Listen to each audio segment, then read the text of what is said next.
فجأة دلوقتي قالت، دي فجأة قالت. وبعدين أنكل سعيد كل واحدة اتجوزها حتى الأربعة هم اللي سعوا له مش هو اللي سعى لهم، وأنا أعرف ده كبيبي، وأنا كنت ببقى في الكواليس معاه من وأنا في تانية إعدادي.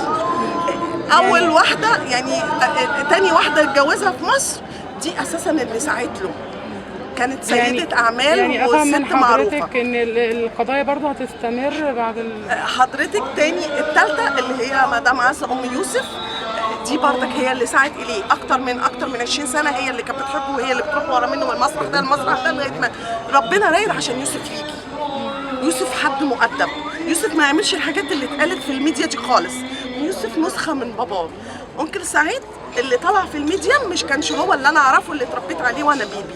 أولاً مهما يكون حاجة تعباه عمره ما بيصرح، فاللي كان بيطلع اللي طلع في الميديا في الآونة الأخيرة مش هو ده أنكل سعيد.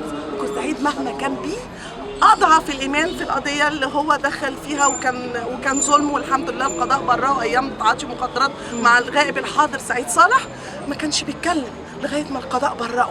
يعني هو من النوع اللي صعب جدا جدا جدا يقول أي حاجة بتوجعه.